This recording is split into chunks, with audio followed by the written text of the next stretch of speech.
जय हिंद दोस्तों, welcome back to the pre secure of smart IAS foundation. आज के प्री सिक्योर अगस्त 13 के सेशन में हम लोग करंट अफेयर्स के इन टॉपिक्स से रिलेटेड प्रीलिम्स के लिए एमसीक्यूज और मेंस के लिए जो वैल्यू एडिशंस होने हैं वो डिस्कस करेंगे। पहला टॉपिक हमारा है Bharat forecast system. Bharat forecast system, तो इस भारत फोरकास्ट सिस्टम से एक चीज़ तो हमें आइडिया लगता है कि हेयर फोरकास्टिंग की जो बात होगी ये वेदर और वेदर से रिलेटेड जो डिफरेंट फेनोमेना है उसकी बात होगी। हमें इसके स्पेसिफिकेशंस चेक करने हैं प्रीलिम्स के लिए और मेंस के लिए, क्या स्पेसिफिकेशंस हैं भारत फोरकास्ट सिस्टम के, दैट वी विल चेक, ये हम चेक करेंगे। दूसरा है मरियम मिर्जाखानी न्यू फ्रंटियर प्राइज।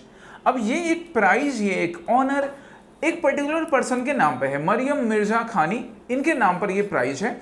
ये किस फील्ड में दिया जाता है? वैसे अगर हम बात करें यहाँ अभी ब्रीफ डिटेल की, तो मैथमेटिक्स के फील्ड में रिसर्च के लिए, वर्क के लिए इसे दिया जाता है और रिसेंटली एक इंडियन को, एक भारतीय को इससे सम्मानित किया गया है। सो इसके डिटेल्स हमें चेक करने हैं करंट अफेयर्स के लिए। देन बराक रिवर, यहाँ पे हम इंडियन मैप की बात करेंगे बराक रिवर का। बराक रिवर जो कि इंडिया के नॉर्थ ईस्टर्न पार्ट का ना सेकेंड बड़ा सबसे लार्जेस्ट रिवर है after Brahmaputra. After Brahmaputra it is the second largest river.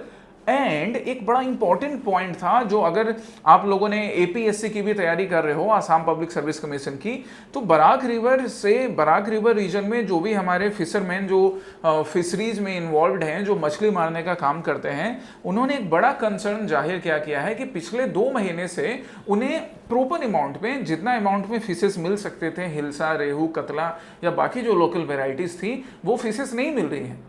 क्योंकि जून के महीने में जो बारिश आई थी, जून के महीने में जो बाढ़ आया था, एपीएससी प्रीलिम्स के पहले बाढ़ जैसे सिचुएशन थे ना, तो हमारे ये जो फिशिंग फार्मर्स हैं या जो फिशरमैन हैं, ये बोल रहे हैं कि उस बाढ़ से सारे के सारे फिशेज वॉश आउट जैसे हो गए, and that's why they are facing problem. इस वजह से उनको प्रॉब्लम फेस करना पड़ रहा है, तो ये हम डिस्कस करेंगे। देन नेक्स्ट हमारा होगा sign initiative. Sign initiative, now this sign initiative किस सेक्टर में साइन करने के लिए है, इसके details. And then dragon eagle. Dragon eagle एक मिलिट्री एक्सरसाइज से रिलेटेड एक टर्म है। यह मिलिट्री एक्सरसाइज हमने अभी पहले डिस्कस भी किया था, आज अगेन फिर से वो न्यूज में है। ये चीज ना तुम्हें मिलेगा, इसलिए मैं बार बार बोलता हूं कि आप करंट अफेयर्स में आज जो, जैसे सपोज हम प्री सिक्योर की बात करें, आज अगस्त 13 में जो आप टॉपिक पढ़ रहे हो ना, ये हो सकता है आप फिर सितंबर 10 को भी फिर से पढ़ो। Even this is possible. और जब बार बार चीजें आ रही हैं तो आपको इंटरलिंक करना है, 2 चीजों को कनेक्ट करना है और उनको ध्यान में रखना है, और फिर प्रैक्टिस क्वेश्चंस आपके लिए होंगे। ये आज के प्री सिक्योर का एजेंडा होगा। So come to the first topic, Bharat forecast system. हम न्यूज में इसके रेलेवेंस की बात करें तो आप पीआईबी का ये आर्टिकल देख सकते हो, जहां भारत फोरकास्ट सिस्टम से रिलेटेड एक बढ़िया नोटिफिकेशन आया है पार्लियामेंट क्वेश्चन से रिलेटेड। पार्लियामेंट में एक क्वेश्चन पूछा गया जिसको कि यूनियन मिनिस्टर या जो भी कंसर्न्ड मेंबर ऑफ पार्लियामेंट थे उन्होंने जवाब दिया। तो भारत फोरकास्ट सिस्टम ये है क्या, हम इसके डिटेल्स देखेंगे, कैसे भारत फोरकास्ट सिस्टम से इंडिया वेदर फोरकास्टिंग के फील्ड में पहले से बेहतर करने की कोशिश कर रहा है, ये डिटेल्स भी हम चेक करेंगे। ओके, क्योंकि एक्सट्रीम वेदर इवेंट्स जो है ना, एक्सट्रीम वेदर इवेंट्स से रिलेटेड अगर फोरकास्टिंग प्रॉपर हो तो वो ना सिर्फ ह्यूमन लाइफ के प्रोटेक्शन के लिए, बल्कि ह्यूमन लाइफ के साथ साथ जो हम इंफ्रास्ट्रक्चर पे कैपिटल इन्वेस्टमेंट करते हैं, उन इन्वेस्टमेंट को भी बचाने के लिए या उनके प्रॉपर यूटिलाइजेशन के लिए यूज हो सकता है। एग्रीकल्चर के फील्ड में अच्छा कंट्रीब्यूट कर सकता है, right. That's why weather forecasting is important. तो पहला स्टेटमेंट भारत फोरकास्ट सिस्टम से रिलेटेड क्या, it is an advanced weather forecasting system built indigenously in India utilizing the triangular cubic octahedral dynamic grid। ये triangular cubic octahedral dynamic grid, आपको ये नाम याद रखना है, इसके प्रॉपर डिटेल्स में जाने की जरूरत नहीं है, हम वो रिसर्च नहीं कर रहे हैं कहीं से भी, अलग से नहीं। आपको बस ये याद रखना है कि यहाँ पे हम ट्राइंगुलेशन टेक्निक को यूज करते हैं फॉर हैविंग वेदर फोरकास्टिंग। और ये जो सिस्टम है भारत फोरकास्ट सिस्टम, ये इंडिजीनियसली इंडिया में ही डेवलप किया गया है। So the first statement is correct, इसलिए नाम भी हमने भारत फोरकास्ट रखा है। ये चीज तो समझ में आ रहा है। Bharat forecast system operates at 6 kilometre horizontal resolution surpassing typical global operational models. 6 kilometre horizontal resolution मतलब फोरकास्टिंग के लिए ये एक पैमाना लिया गया है, एक मेजरमेंट है कि 6 किलोमीटर का horizontal resolution Bharat forecast system cover करता है, जो कि ग्लोबल ऑपरेशनल मॉडल के बराबर है या उनको क्रॉस कर रहा है। इवन इंडिया में भी जो पहले ऑपरेशनल मॉडल थे भारत फोरकास्ट से पहले, अब भारत फोरकास्ट उनसे बढ़िया कर रहा है। That's why it has surpassed not only the national but also the global operational models. Second is also correct. Third, the system aims to generate weather forecasts at the cluster of panchayats level and improve the prediction of extreme weather events. Again correct कि panchayat level पर मतलब एकदम grass root level पर पंचायत तो हो गया, एक proper village हो गया, एक प्रॉपर डिस्ट्रिक्ट हो गया, एक प्रॉपर सिटी हो गया, एक प्रॉपर स्टेट हो गया, पूरा नेशन हो गया। मतलब एकदम ग्रास रूट लेवल से स्टार्ट कर कर नेशनल लेवल पर एक्सट्रीम वेदर इवेंट से रिलेटेड प्रेडिक्शन फोरकास्टिंग का काम कर सकता है। सो इसकी एक्यूरेसी बहुत सही है। Statement option d 1, 2 and 3 are the correct. यहाँ पे तीनों स्टेटमेंट करेक्ट थे। एकदम ग्राउंड लेवल पंचायत लेवल से फोरकास्टिंग करना, ग्लोबल स्टैंडर्ड को सरपास करना, ग्लोबल स्टैंडर्ड से बढ़िया करना एंड इंडिजीनियस मेथड है ये। पहला हमारा एडवांस फोरकास्टिंग सिस्टम, ये तो हम देख ही चुके हैं, 6 किलोमीटर हॉरिजेंटल रिजोल्यूशन को कवर कर रहा है, जो कि ग्लोबल जो हमारे ऑपरेशनल मॉडल्स होते हैं उसके बराबर या उससे आगे काम कर रहा है। इसके डेवलपमेंट की बात करें तो इसके डेवलपमेंट में सुपर कंप्यूटिंग फैसिलिटीज अर्का जो कि IITM पुणे में है एंड अरुणिका जो कि नोएडा में स्टेब्लिश्ड है, इन दोनों मॉडल्स को यूज करके रियल टाइम वेदर प्रेडिक्शन या रियल टाइम वेदर फोरकास्टिंग किया जा सकता है पंचायत लेवल पर, पंचायत के क्लस्टर बनाकर। ठीक है, नेक्स्ट क्या, और हम इसकी डिटेल्स की बात करें तो इसकी कैपेबिलिटी 6 किलोमीटर की है, ये हम देख चुके हैं। 6 kilometre horizontal range, this is a capability. Core monsoon region में 30% better accuracy Bharat forecast system दे सकता है। This 30% better accuracy it would increase the agricultural output. Agricultural output को ये मोर देन 50% इंक्रीज करेगा। मतलब अगर हम प्रेजेंट एग्रीकल्चर आउटपुट की बात करें तो ये 30% accuracy more than 50% agricultural output में हेल्प कर सकता है। एंड ना सिर्फ agricultural output, human life loss कई बार होता है एक्सट्रीम वेदर इवेंट्स के वजह से, उसको रोकेगा। कैपिटल लॉस होता है एक्सट्रीम वेदर इवेंट्स के वजह से, घर बह जाते हैं, रोड बह जाते हैं, उसको रोकेगा। तो ये हेल्प करेगा हमारा। ठीक है, ये हमारे भारत फोरकास्ट सिस्टम का एडवांटेज हो गया। नेक्स्ट टॉपिक का हम आए तो नेक्स्ट टॉपिक है मरियम मिर्जा खानी न्यू फ्रंटियर प्राइज, जो कि मैथमेटिक्स के फील्ड में दिया जाता है। इस बार एक इंडियन को दिया गया है जिनका नाम क्या है, रजुला श्रीवास्तव। आप यहाँ पे उन पर्सन को देख सकते हैं, सी इज रजुला श्रीवास्तव, जिनको इस प्राइज से सम्मानित किया गया है। मरियम मिर्जा खानी न्यू फ्रंटियर्स प्राइज से सम्मानित किया गया।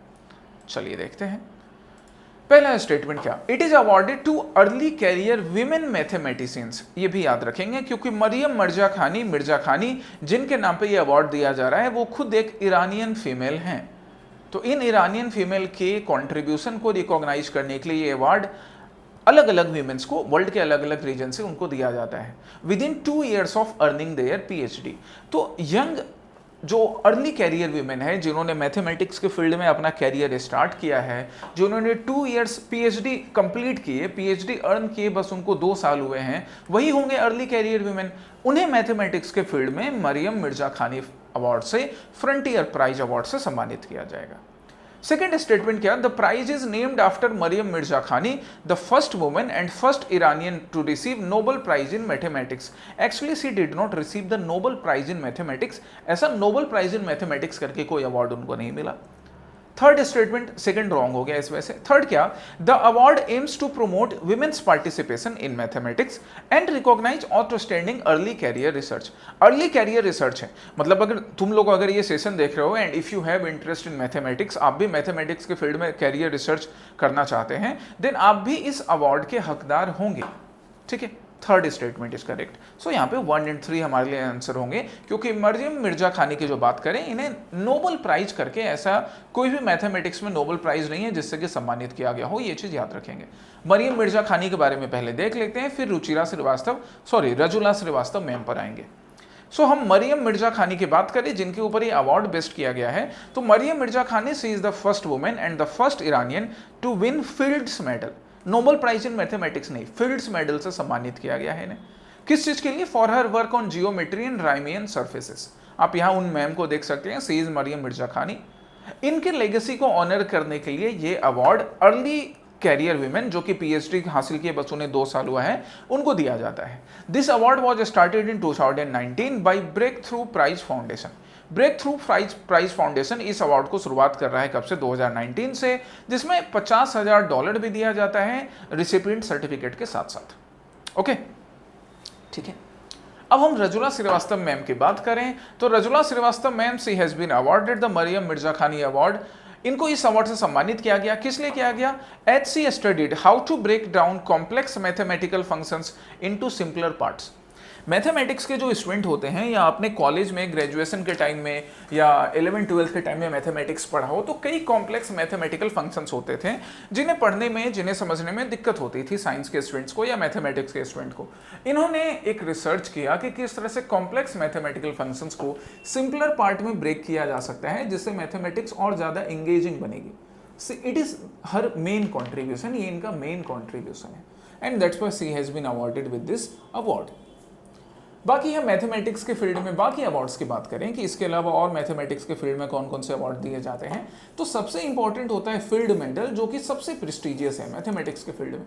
हर 4 साल पर फील्ड मेडल दिया जाता है, हर 4 साल पर। ये देखिए, field medal every 4 year to mathematician under 40, ठीक है, जिसकी शुरुआत 1936 से होती है। It is presented by the international mathematical union. आप इसके बारे में और डिटेल्स चेक करो कि किन किन इंडियन को फील्ड मेडल से सम्मानित किया जा चुका है। देन आता है Abel prize. This Abel prize is instituted by the king of Norway in 2001। Field medal 1936 से दिया जा रहा है, सबसे पुराना है और सबसे सुपीरियर भी माना जाता है, मोस्ट प्रेस्टिजियस माना जाता है मैथमेटिक्स के फील्ड में। Abel prize annual international award है जिसमें lifetime achievement in mathematics, जो पूरा लाइफ टाइम का आपका अचीवमेंट है मैथमेटिक्स में, उसके अकॉर्डिंग आपको एबेल प्राइज दिया जाएगा and it is considered closest equivalent to the Nobel prize in this discipline. जो नोबेल प्राइज रेगुलरली मतलब एनुअल लेवल पर फिजिक्स के लिए, केमिस्ट्री के लिए, अलग अलग फील्ड के लिए दिया जाता है, उसके इक्विवेलेंट एबेल प्राइज को माना जाता है क्योंकि ये भी एनुअली दिया जा रहा है हर साल। ओके, देन हम आते हैं किस चीज पर, हम आते हैं Wolf prize in mathematics. This is also given annually since 1978 by the Wolf foundation Israel. Israel की एक वुल्फ फाउंडेशन है जो कि वुल्फ प्राइज इन मैथमेटिक्स देता है annually for exceptional achievements in mathematics. This is considered just below the field medal and the Abel prize. Field medal और Abel prize के बाद इनको कंसिडर किया जाता है वुल्फ प्राइज इन मैथमेटिक्स को, राइट? ये ध्यान रखिएगा, फील्ड मेडल 4 साल में, Abel prize annually, that's why Nobel के इसको इक्विवेलेंट माना जाएगा एंड वुल्फ प्राइज भी एनुअली दिया जाता है। Next question is about Barak river.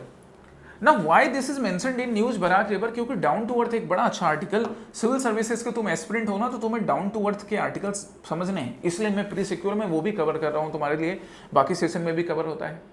Down to अर्थ क्या बोल रहा है, दैट देखो कितना अच्छा आर्टिकल लिखा, gone with the flood, no fish in Barak river for 2 months से आसाम फिशरीज। ओके, यहाँ पे ये बोल से आसाम फिशर्स, आसाम के फिशरमैन बोल रहे हैं कि पिछले 2 महीने से इनको कोई फिशेस ही नहीं मिले। क्यों फिशेस नहीं मिले? क्योंकि जून के महीने में, जून 2025 में जब एपीएससी प्रीलिम्स का एग्जाम हो रहा था, तभी उस टाइम में मई के लास्ट में, जून के अर्ली पार्ट्स में फ्लड लाइक सिचुएशंस थे। तो फार्मर्स हमारे क्या बोल रहे हैं, फार्मर्स मतलब फिशिंग फार्मर्स जिनको हम फिशरमैन बोलते हैं, कि भैया उन फ्लड से ना सारे मछली बह गई हैं, मछलियां रही नहीं है हमारे रिवर्स में, हमको 2 महीने से जो सफिशिएंट अमाउंट में फिशेस मिलना चाहिए वो नहीं मिल पा रहा है।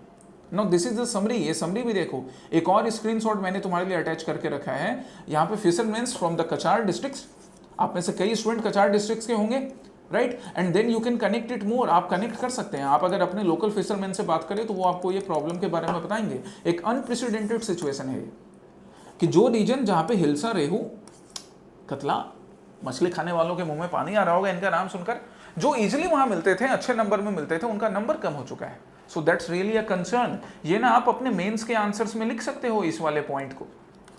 ओके, आज हम प्रीलिम्स के लिए इसी बराक रिवर के मैप को स्टडी करेंगे। आ जाइए, पहला स्टेटमेंट क्या बोल रहा है?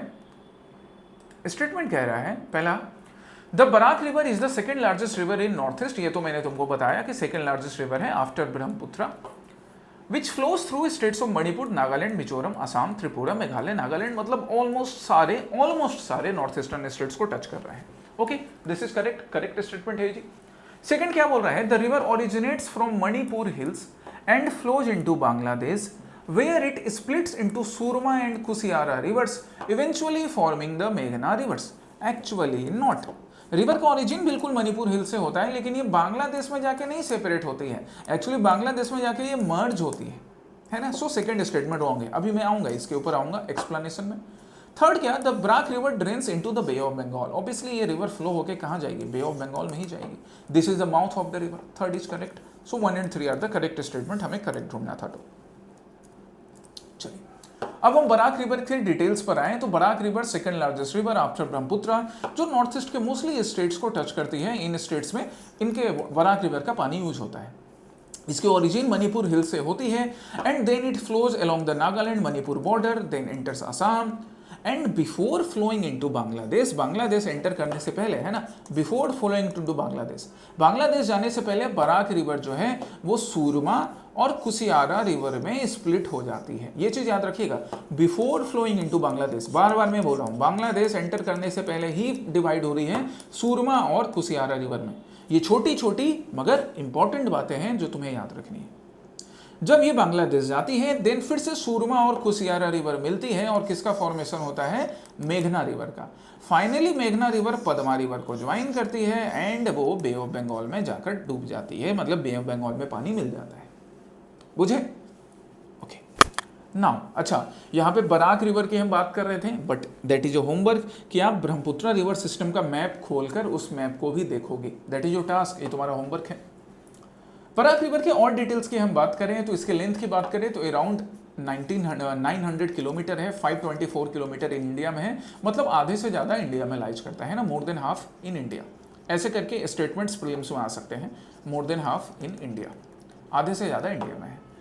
रिवर बेसिन की बात करें तो इंडिया, बांग्लादेश, म्यांमार, ये इसका रिवर बेसिन होगा। इन रीजन्स में बराक रिवर का पानी यूज होता है।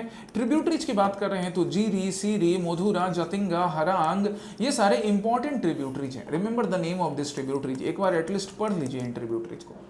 और कंपोजिट की बात करें तो ऑब्वियसली गंगा सबसे बड़ी रिवर सिस्टम है, दूसरी ब्रह्मपुत्र रिवर सिस्टम, और मेघना जो कि हम वेस्ट बंगाल बोले बांग्लादेश की बात करते हैं। तो बराक रिवर गंगा ब्रह्मपुत्र मेघना बेसिन जो है, जो इंडिया और बांग्लादेश को मिलकर बन रहा है, उसका एक कंपोजिट पार्ट है। ठीक, come to the next question. Next question किस चीज पर है, SHINE initiative.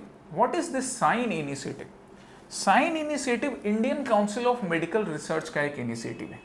Indian Council of Medical Research, हम इस Indian Council of Medical Research पर आए तो Indian Council of Medical Research ये इंस्टीट्यूशन क्या है, कैसे इसका फॉर्मेशन होता है, वो भी मैं तुम्हें बताऊंगा, एक्सप्लेन करूंगा अभी इस सेशन में। साइन इनिशिएटिव है क्या, देखो, science and health innovation for next gen explorers, मतलब यहाँ पे स्कूल गोइंग स्टूडेंट्स, ये देखो ध्यान दो, class 9 of school going student जो हमारे क्लास 9 के होंगे, 10 के होंगे, इन स्टूडेंट्स को साइंस के फील्ड में, हेल्थ के फील्ड में इंस्पायर करने के लिए, next generation scientist, next generation education research के फील्ड में इनको प्रमोट करने के लिए SHINE initiative ICMR, Indian Council of Medical Research, start करता है under the ministry of health and family welfare. By the way, who is the union minister of health and family welfare? Who is union minister? ये नाम ढूंढकर comment section में तुम बताओ। अब हम question पर आते हैं। तो पहला स्टेटमेंट साइन इनिशिएटिव से रिलेटेड क्या हो गया भैया, that SHINE initiative is a nationwide student outreach programme introduced by the ICMR, Indian Council of Medical Research, to inspire the next generation of health researchers. एकदम correct है, next generation of health researchers की बात कर रहे हैं, मतलब school going students के लिए है, ये स्कूल गोइंग स्टूडेंट्स के लिए। The program aimed at introducing students to health and biomedical research, and it included interactive activities such as laboratory tours, research exhibitions and live demonstration। एकदम सही है। ये प्रोग्राम जो है ये स्टूडेंट्स को हेल्थ बायोमेडिकल के फील्ड में इंस्पायर करने के लिए, कैसे इंस्पायर किया जाएगा, लेबोरेटरी टूर करवा के, रिसर्च एग्जीबिशंस ऑर्गेनाइज करवा कर, या जो रिसर्च सेंटर्स हैं वहाँ पे उनका टूर ऑर्गेनाइज करवा के, लाइव डेमोन्स्ट्रेशंस दिखाकर मेडिकल फील्ड में, बायोमेडिकल के फील्ड में, इस तरह से स्टूडेंट्स को इंस्पायर किया जाएगा। Both the statements are correct है, दोनों स्टेटमेंट करेक्ट है। एक मिनट, जरा हम जल पी लें, फिर आपसे बात करेंगे।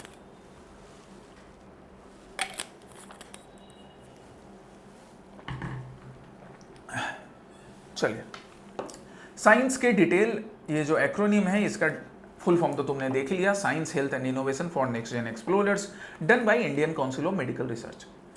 इसके लिए क्लास 9 to 12 जो हमारे स्टूडेंट्स होंगे अराउंड 13,000 स्टूडेंट्स को पहले टारगेट किया गया है from 300 schools and 39 districts in 16 states. इनको डिफरेंट एक्सहिबिशंस, डिफरेंट रिसर्च सेंटर्स के अकॉर्डिंग डिफरेंट रिसर्च सेंटर्स में ले जाकर लाइव डेमोन्स्ट्रेशन दिखाकर मेडिकल फील्ड में इंस्पायर किया जाएगा। इसके लिए एक मैस्कट भी प्रिपेयर किया गया है और मैस्कट का नाम देखो कितना अच्छा रखा गया है, डॉक्टर क्यूरो, क्यूरोसिटी से रिलेटेड डॉक्टर क्यूरो। बचपन में जब हम लोग शक्तिमान देखते थे तो एक डॉक्टर जैकॉल था, यहाँ डॉक्टर क्यूरो है। डॉक्टर जैकॉल वैसे दुष्ट था, डॉक्टर क्यूरो अच्छा है, क्यूरोसिटी प्रमोट कर रहा है। Indian Council of Medical Research की अगर मैं बात करूं तो Indian Council of Medical Research is the apex body related to the coordination, formulation and promotion of biomedical research in India, जिसका फाउंडेशन होता है 1911 में। हाँ, ये वही 1911 का टाइम है जब 1911 में ब्रिटिश ने कोलकाता से, कोलकाता रसगुल्ला वाला कोलकाता जिसको पहले कलकत्ता बुलाते थे, उस कलकत्ता से अपना कैपिटल शिफ्ट करके कहाँ लेकर चले गए थे, वो न्यू दिल्ली या दिल्ली कैपिटल शिफ्ट किया था। ये वही साल है, ठीक है। उसी साल 1911 में ब्रिटिश गवर्नमेंट ऑफ इंडिया ने Indian research foundation association establish किया था। नाम क्या रखा था? IRFA। वही IRFA आज किस नाम से जाना जाता है? Indian Council of Medical research. मतलब काफी पुराना इंस्टीट्यूशन है ना, one of the oldest, India में तो सबसे पुराना होगा ही, और इंडिया में एपेक्स बॉडी भी है, सबसे इंपॉर्टेंट बॉडी है। वर्ल्ड में भी एक oldest largest medical research body है। It is funded by the government of India through department of health research, ministry of health and welfare के अंदर आता है, उसी के अकॉर्डिंग इसको फंड मिलता है। कोई statutory body kind of body नहीं है, गवर्नमेंट ने एस्टेब्लिश किया था, ब्रिटिश गवर्नमेंट ने, हम कंटिन्यू कर रहे हैं। गवर्निंग बॉडी के अगर हम काउंसिल के प्रेसिडेंट की बात करें तो ये जो Indian Council of Medical Research की गवर्नमेंट बॉडी है, उसके प्रेसिडेंट कौन होते हैं? Union health minister. इसलिए तुम मुझे इनका नाम बताओगे, who is the present union health minister. Next topic की हम बात करें तो नेक्स्ट टॉपिक है डार्क ईगल। डार्क ईगल, ये काला ईगल क्या है? तो ये काला ईगल एक हाइपरसोनिक मिसाइल है जो कि ऑस्ट्रेलिया का नहीं है, यूएस का है। यूएस ने अभी ऑस्ट्रेलिया में जो मिलिट्री एक्सरसाइज चल रही थी, उस मिलिट्री एक्सरसाइज में अपने हाइपरसोनिक मिसाइल डार्क ईगल का डेमोन्स्ट्रेशन किया।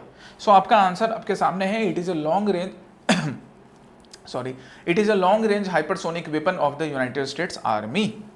पढ़ते हैं कौन से मिलिट्री एक्सरसाइज में? टेलिस्मन साबरे, ये करवाया है ना प्री सिक्योर के सेशन में पहले भी, टेलिस्मन साबरे। तो देखो एक बार फिर से आया, जो लोग रेगुलरली कर रहे हैं उनको टेलिस्मन साबरे याद होगा। टेलिस्मन साबरे की डिटेल वैसे मैंने आज भी अटैच कर दिए हैं। तो इसी टेलिस्मन साबरे में यूनाइटेड स्टेट्स ने अपने इस नए वेपन सिस्टम डार्क ईगल का डेमोन्स्ट्रेशन किया है। थोड़ी दादागिरी टाइप के नेशंस हैं तो ये डेमोन्स्ट्रेट करते हैं, बट इससे अच्छी बात है टेलिस्मन साबरे में हमने भी पार्टिसिपेट किया था, तो थोड़ा हमें भी सीखने के बारे में सीखने को मिलेगा। अब ये डेमोन्स्ट्रेट किया कहां पर? तो ऑस्ट्रेलिया में किया। लेकिन इससे चाइना चिढ़ गया। चाइना ने बोला कि भैया तुम हमको टारगेट करने की कोशिश कर रहे हो क्या, दादागिरी दिखा रहे हो कि ऑस्ट्रेलिया से तुम ऐसा long range hypersonic missile China पे लॉन्च कर सकते हो। एक्चुअली ये सब चीज किया जाता है, इसलिए चाइना थोड़ा चिढ़ा हुआ है डार्क ईगल को लेकर, इस डेमोन्स्ट्रेशन को लेकर। बाय द वे, हम हाइपरसोनिक और सुपरसोनिक की बात करें तो ये पहले भी डिस्कस किया है मैंने तुम्हारे साथ, फिर से कर रहा हूं। हाइपरसोनिक मिसाइल्स ना मैक 5 स्पीड को एक्सीड करते हैं, ठीक है, मैक 5 या मैक 5 से ज़्यादा भी जाते हैं। सुपरसोनिक जो होता है वो मैक 5 के नीचे रहता है, तो उसको सुपरसोनिक बुलाते हैं। ओके, एक्सरसाइज टेलिस्मन साबरे के डिटेल्स आपके पास यहाँ हैं। एक्सरसाइज टेलिस्मन साबरे जो कि एक बाईएनियल इवेंट होता है, को led by Australia and United states, जिसमें बाकी नेशंस भी पार्टिसिपेट करते हैं। इसमें लैंड, एयर, सी, स्पेस, साइबर स्पेस, इन सब से रिलेटेड फील्ड में मिलिट्री पार्टिसिपेशन होता है। इस बार एक बड़ी यूनिक बात क्या है, a very unique thing, that this time it is conducted not only in Australia but even outside it in Papua New Guinea as well. Papua New Guinea में भी इस एक्सरसाइज को कंडक्ट किया जा रहा है, एक्सरसाइज टेलिस्मन साबरे को। ये डिटेल्स तुम एक बार फिर से देख लेना, जो लोग पहले नहीं किए थे, बट सिंसियर हो जाओ, जिन लोगों ने पहले किया था आपके लिए रिवीजन हो जाएगा। ये आज के हमारे प्री सिक्योर के टॉपिक्स थे। अब हम प्रैक्टिस क्वेश्चन पर आते हैं। तो कल मैंने तुम्हें 2 प्रैक्टिस क्वेश्चन दिया था। पहला था ललित कला एकेडमी के ऊपर। ललित कला एकेडमी की हम बात करें तो पहला स्टेटमेंट क्या ललित कला एकेडमी का, just a minute, Lalit Kala academy से रिलेटेड पहला स्टेटमेंट क्या हो गया, that it was inaugurated in 1954 by Maulana Abul Kalam आजाद। मौलाना अबुल कलाम आजाद। अब तुम्हारे लिए होमवर्क है, तुम मुझे बताओगे कि मौलाना अबुल कलाम आजाद कौन सी मिनिस्ट्री होल्ड कर रहे थे। Which ministry he held after the independence. Independence के बाद कौन सी मिनिस्ट्री इन्होंने होल्ड किया था, बड़ा इंपॉर्टेंट मिनिस्ट्री है। एंड कांग्रेस के प्रेसिडेंट ये कब कब बने हैं? द प्रेसिडेंट ऑफ कांग्रेस, क्या इंडिपेंडेंस के टाइम में यही इंडियन नेशनल कांग्रेस के प्रेसिडेंट थे, या इंडिपेंडेंस के टाइम में कौन प्रेसिडेंट थे, ये भी तुम मुझे बताओगे, है ना, ये तुम्हारा होमवर्क है। It was inaugurated in 1954 by Maulana Abul Kalam Azad to promote and support visual arts in India। एकदम करेक्ट है। Lalit Kala academy visual arts को सपोर्ट प्रमोट करने के लिए 1954 में स्टेब्लिश हुई थी। It operates under ministry of culture and functions through bodies like general council and executive board. एकदम सही है भैया, ललित कला है तो मिनिस्ट्री ऑफ कल्चर के अकॉर्डिंग काम करेगा ही। It has no regional centres and operates only from its headquarter in new Delhi. ऐसा क्यों है? क्यों नहीं रीजनल सेंटर बनाएंगे? यूपी में रीजनल सेंटर बनाएंगे, बंगाल में रीजनल सेंटर बनाएंगे, अलग अलग रीजन में रीजनल सेंटर बनाएंगे। सो थर्ड स्टेटमेंट रॉन्ग हो गया, ये दो स्टेटमेंट करेक्ट है ना, रीजनल सेंटर होता है, राइट। सो अगर हमें करेक्ट ढूंढना है तो 1 and 2 आर करेक्ट, ठीक है। दूसरे क्वेश्चन पे आते हैं, जो दूसरा क्वेश्चन हमारा था ग्रेट बैरियर रीफ का। तो इसके लिए हम एक मैप को यूज करेंगे। ग्रेट बैरियर रीफ के क्वेश्चंस के लिए great Barrier reef,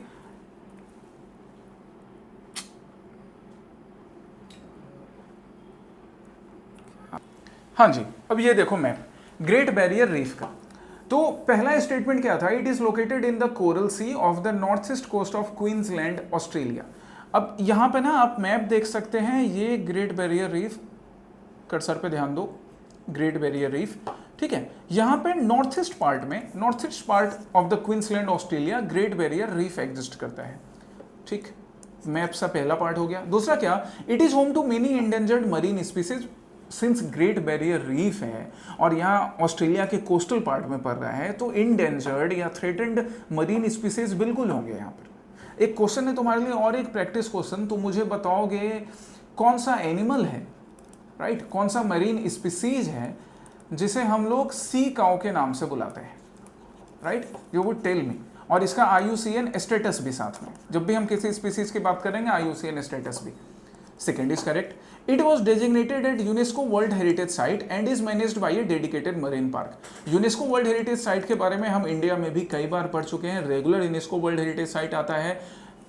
Again, this Great Barrier Reef of Australia is a part of UNESCO World Heritage Site। UNESCO World Heritage Site का पार्ट है अपने cultural as well as ecological significance की वजह से। So all the 3 statements are correct है, ये तीनों statement यहाँ करेक्ट है। अब आज के लिए तुम्हारे ये 2 प्रैक्टिस क्वेश्चंस हैं। पहला प्रैक्टिस क्वेश्चन है डार्डेनालेस स्ट्रेट के ऊपर, मतलब अगेन फिर से आपको यहाँ मैप ओपन करना है और मैप से रिलेटेड इस क्वेश्चन का आंसर करना है। कल मैं मैप से इसे फिर एक्सप्लेन करूंगा। और दूसरा क्वेश्चन है nuclear weapons storage facility at कोलपोर्ट। यहाँ पे रिसेंटली क्या हुआ था, थोड़ा लो लेवल ऑफ ट्रिटियम जो है ये रिलीज हो गया, एंड दैट्स वाई पूरा वर्ल्ड इसको लेकर कंसर्न था कि कैसे न्यूक्लियर वेपन फैसिलिटी से ट्रिटियम रिलीज हो सकता है, लीक हो सकता है। ये कहाँ पड़ता है वो आपको ढूंढना है। ये दोनों आज के क्वेश्चंस हैं। कल के प्री सिक्योर सेशन में फिर हम लोग करंट अफेयर्स के न्यू टॉपिक्स के साथ मिलेंगे। ओके, सो रिमेन सिंसियर, कीप स्टडिंग। जय हिंद।